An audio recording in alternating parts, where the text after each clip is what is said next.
Scooby-Doo on Zombie Island. Oh, Nostalgia Week. 1969, Scooby-Doo, Where Are You? Premieres on television. It begins a franchise of spin-offs, specials, movies, and magnificently confusing crossovers. Yeah. On its 50th anniversary, there's one special in particular Scooby-Doo fans claim is by far the best one. Scooby-Doo Zombie Island. Will it have the same impact as when it first premiered? Will it have cameos from Zombie Gilligan and Skipper? And will it finally answer if Velma is the teenage version of Marcy? Marcy. Don't delay the truth any longer. Fanfiction forums are counting on it. I'm Nostalgia Stack. Nostalgia Stack. To Nostalgia Week.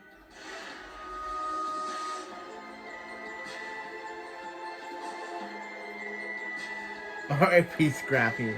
Yeah.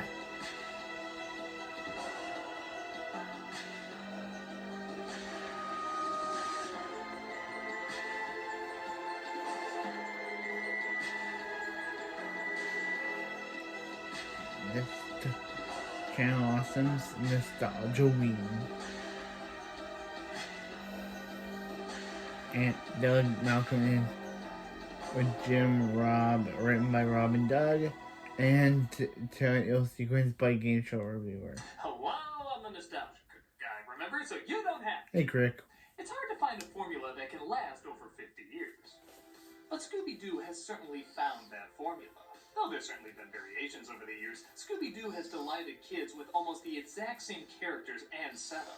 A bunch of 20-something kids stumble across a monster that's usually a person in a mask, and they need to solve the mystery of who it is. Sometimes they stray from the formula, and the result has always been, well, back to formula. I guess it makes sense why it's lasted so long. The characters are pleasant and easy to identify. They're a great contrast to the gothic situations they're put in. The mysteries help kids form deductive problem-solving skills. And, of course, that adorably mangy dog, too. It's become a cultural phenomenon, still making shows, movies, and specials, as well as being satirized by everybody, including themselves. At least I try to look feminine. Say what you will about it, but this is a franchise train that's provided a huge amount of steam. So, for their 50th anniversary, I want to look over what many fans would consider their best work. And most fans agree that would be Zombie Island.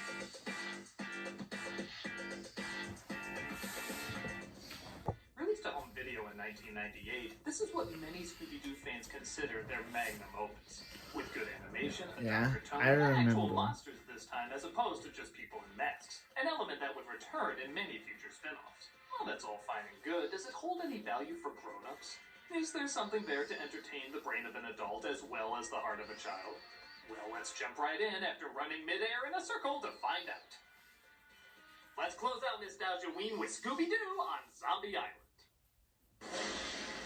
Ah, shit, I put on Aqua Teen Hunger Force. Aqua Teen Hunger Force. As you may have noticed, the production in this one is certainly upped, with the backgrounds really breathing with dark and gothic life. I'm almost wondering if I put this in by mistake. Scooby-Doo and It's Captain like a monster is hunting down the Mystery Inc. gang, and it wouldn't be a Scooby-Doo property without this creepy and foreboding environment given 100% inappropriate music. We got some work to do. Today's soon-to-be dated musical guest is Third Eye Blind. Third Eye Blind. Oh God, which one do I drop? And you know it's Velma. Oh. Yeah, they cut the part where Velma climbed Daphne in order to reach Shaggy's hand. You know exactly why. The monster is defeated and revealed to be... What? It's Mr. Beeman, the real estate agent. I think the real question is who's wearing the friend mask? There's no way those are human eyes. And I would have gotten away with it too if it wasn't for that big dog and you meddling kids. I got top billing from the villain this time. It turns out this is a story Daphne is sharing on a talk show as she now has become a reporter on Americana. Ooh, stories like that always give me the heebie-jeebies. Ooh! Rosie O'Donnell's show has never been the same since she transformed into a skinny black woman. It looks like What? Fred is her producer, while the rest of the team has split, with Shaggy and Scooby becoming security guards at an airport. I'm not gonna lie, the idea of Scooby-Doo sniffing out drugs is both the funniest and most ironic thing they could do. You can't arrest me, Shaggy sold me that shit! Rough him up, boys. No, Rough. they're just happy because they get to keep the contraband food that others sneak into the country. And nothing else. Especially stuff that would make them want to eat all that contraband food. Like, is this the jackpot of jobs or what? And when I say jackpot, I mean we're getting jacked from pot. Meanwhile, Velma runs a mystery bookstore right next to Ray's occult books. As Fred calls and says he's getting the gang back together, surprising Daphne on her birthday. Surprise! Gosh, Man, Velma spent no time getting her grope on. oh, I love purple. So Fred invites them along on a story to find actual haunted areas instead of these surprisingly common criminals in ghost masks. Mystery Inc. is back in business. That was a whole 7 minutes we spent apart. Honestly, could have been edited out, but it was worth it for this Photoshop. They tour Louisiana to find real ghosts, but everyone is revealed to be fake. As it turns out, they're just too good at solving mysteries. They come across a woman named Lena Dupre who says she knows a real haunted house on Moonscar Island. What do we have to lose? And that Lena is kind of cute. Fred! I just meant she'd be real photogenic for our segment. This is because I had that fling with Bit from Jabberjaw, isn't it? They follow her to a ferry that'll take them to the haunted island with the haunted house through the haunted bayou. Pirates use this bayou to hide from the law.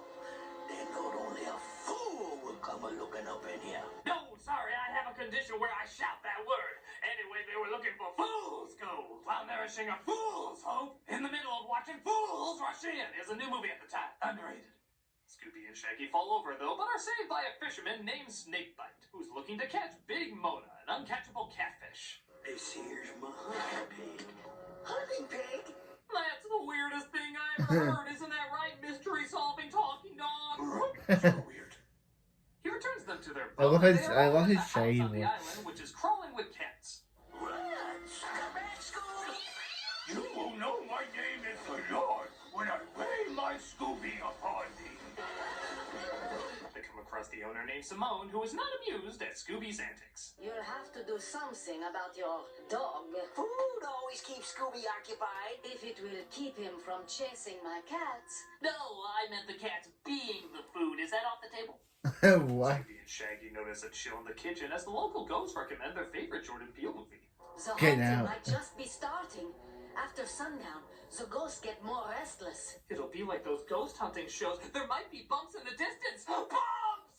Maybe they should call Dean Sam. Because there was an episode of Supernatural where Supernatural crossed over with Scooby-Doo called Scooby Natural. So maybe they should call Dean Sam Winchester for help. Come on, Scoob. I was talking to Daphne. They look over the video to see if they can gather clues as to what happened. Feel the chill in the air. I think I saw something. The ghost edited the footage to include a close-up. It looks like a ghost. Ha! It wasn't a criminal at all. It was Old Man Ghost. Something seems backwards. So the ghost, it looks like, is the pirate Moonscar. But Fred still thinks it can't be real. Then why did it only show up on the tape? There's always a logical explanation for these things. Like, remember when we proved Fatima was really the devil? Just look at the facts. Velma examines further and discovers the house is partly made from Moonscar's pirate ship. Parts of this house are quite old. Pieces of the pirate ship could have been used in the construction. I hear that. The studio is 50% Hispaniola, complete with Captain Flint. Captain Flint. I really should put a shelf there. Dun, dun.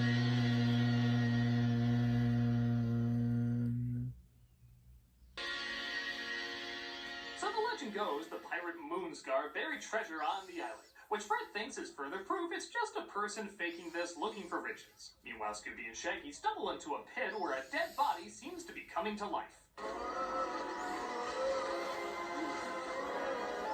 Come to stop Pirates of the Caribbean flicks. Seriously, what was Javier Bardem doing?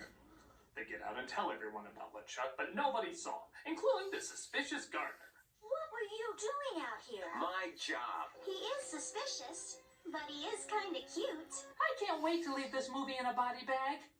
They decide to let the gang spend the night as they're shown to their rooms. Your room is this way, Fred. And this is your room, Miss Blake. I object! Fred and I get separate rooms, but Scooby and Shaggy share the same bed? I mean, I know why you did it, but I still object! I like that for dinner, Shaggy changes from a green shirt literally into another green shirt, but it's interrupted by a ghost appearing in the mirror, scaring them away. Hey, look! Property of Colonel Jackson T. Pettigrew, 8th Louisiana. Does nobody have short names in Scooby-Doo mysteries? Let's see who Spreadbeard really is. It's Jeff! Jeff. That sounds like a Civil War regiment. There were Confederate barracks on this island. Now we have Civil War ghosts fighting pirate ghosts. When did Asylum Pictures take over the Scooby-Doo franchise? Asylum Pictures. Let's not have this get in the way of our dinner. The dog will have to eat outside. It's hard to enjoy a meal with a bunch of eyes staring at you. It's okay, I've seen Sleepwalkers. Somebody in the house is just banging his mother. What? Like, sit tight, old buddy. I'm gonna kill these kitties faster than that carrot's trailer! They, of course, stumble across more spooks as both zombie pirates and soldiers rise from the ground and chase after them. Quick, let's get out of here before we have to explain to kids what the Civil War and slavery is. I told you the huntings were just beginning. That's why I prepared this night's dinner. Yeah. We're looking for Scooby and Shaggy to make sure nothing's happened to them. So it's you. But they find the gardener. Gardener?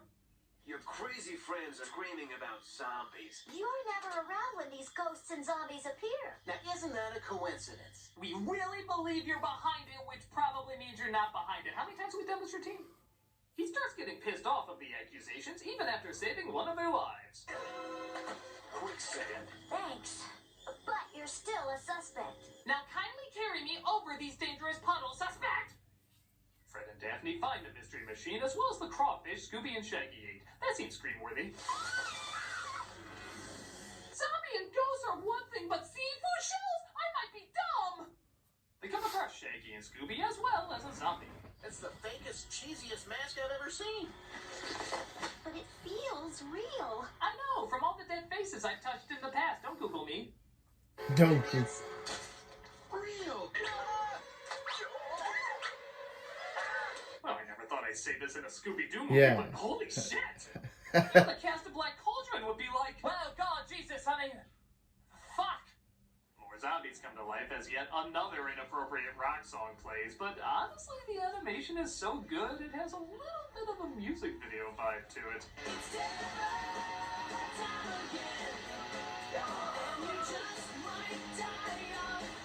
It's like if there was a Rob Zombie Kids. It actually kind of gels okay. Scooby and Shaggy stumble across a cave where they find voodoo dolls of Fred, Velma, and Daphne, as they seem to move whenever they're picked up.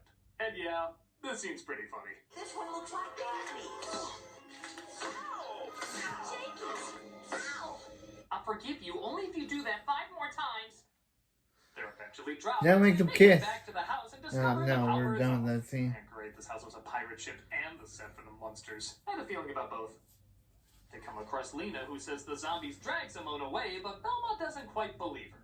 I saw the footprints of Simone's heels. She wasn't dragged. She walked down that tunnel. That's why I let you walk us into this room where we can be easily trapped before I reveal that you're easily trapping us. I specialize in solving mysteries, not the timing of when I solve them. Sure enough, Simone reveals herself and uses the voodoo dolls to capture them. Sorry, I suspected you. Apology accepted. You're still a suspect. Seriously? Oh, now they're turning into Jesus, werewolves. this really is Sleepwalkers! Except the movie was somehow less scary and more funny. At least Scoob and Shaggy are still free. We didn't even bother making wax dolls of them. A waste of time and magic wax. Damn, that's harsh. It's like not making Sonic the Movie toys because you know they won't sell. It's practical, but still mean. Every harvest moon, I must drain the life force from victims to preserve my immortality. So really the title of this should have been Scooby-Doo on Zombie Goes Crazy Cat Lady and somehow Confederate Soldier Island. You know, at this point, Dracula Yeah. could show up. It looks like even the fairy captain is one of the cat creatures as Simone reveals the true story of the pirate Moonscar. I was one of a group of settlers who made this island our home. We looked to our cat god for a bountiful harvest. Kind of a weird way of putting that. Isn't that kind of like saying we look to our Blitz Carpenter to show us the way? Moonscar was looking for a place to bury his treasure and attacked the people, forcing them into the bayou where they were eaten by gators. I think I gotta play a clip from earlier. Well, I never thought I'd say this in a Scooby-Doo movie, but holy shit! Pray to the cat gods who gave them feline powers. Just to clarify, cat cows are the true religion in the Scooby-Doo universe. Oh, Scooby, you're going to cat hell. And they killed all the pirates off. Over the years, they would lure people to the island and drain their life force to stay alive. Meaning, for a Scooby-Doo movie, this has kind of an impressive body count. It's us or them world. Make it them. It's us on that world. Make it. It's us on that world. Make it them. You're not the only ones who like playing with dolls. Jinkies, thank God I'm brushed up on the horrors of the black arts. Don't Google me either. Because they didn't train them in time, the curse claims the cat people, and good God! Wow. Like, seriously, how did we get a G out of this? All the zombie spirits turn to ash as it looks like the day is saved, but nobody will believe what happened. Don't be so sure. I'm Detective Bone Neville. Been working undercover investigating the island What? disappearances. Like you, I'm ungodly slow at doing my job. He agrees to do an interview for Daphne's show as the gang gets ready to leave the island. With all the zombies and cat creatures gone, this is a pretty romantic spot. Yeah. Makes me think of all the times we mentally cheated on each other. I'm totally doing that cop, by the way. I would love to write detective stories. I've always been crazy about a good detective story, that is. I even own my own mystery bookstore. No kidding. Do you have a brother I could possibly date? Well, this is ironic. We're reminded this guy was a character as Scooby and Shaggy have one last bite for the road.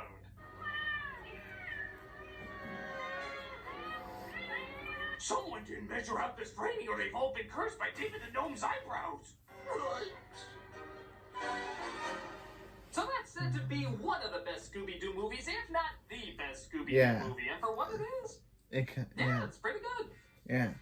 I mean, keep in mind, it is still a Scooby-Doo cartoon, so it's still more kid-centered in terms of humor and character. But it does up the ante. Yeah, it does have a body. This movie does have a body count. Mystery combining the practical and supernatural. This is the first Scooby-Doo movie to have a body count. I don't think it's any great achievement or anything, but for a straight-to-video movie, a lot more effort was put into it than many would probably expect. It's nice that it can play up the darkness and take a few risks than, say, other Scooby-Doo properties should have. You know who you are. So yeah, if you're a Scooby-Doo fan, this is a pretty decent flick to check out. If you're not, I don't think this is gonna sway you, but I don't think it'll turn you off to it either. I think it has just enough of an edgy creativity to be enjoyable, as long as you keep in mind the humor and characters are still primarily aimed at kids. But what's wrong with that? Go ahead and gather the little ones around the TV screen and scare the everlasting bejesus out of them. And that wraps up another Nostalgia Ween. So next week, it probably makes sense to review something a little different. Something super, but full of wonder. Drove people batty, but was gone in a flash. Aquaman and Cyborg. Stories like that always give me the heebie-jeebies. Ooh! Justice League. So that was Scooby-Doo on Zombie Island, and that was a good film. That was a good film. Now we have to go to the next animated Scooby-Doo movie, Scooby-Doo and the Witch's Ghost, which introduces the Hex Girl, and they're gonna put a spell on you. I just know that. Yeah, they're on the title of the thumbnail. The song is awesome. And they're the Hex Girl, and they're gonna put a spell on you. Just the Hex Girl. Okay, for that.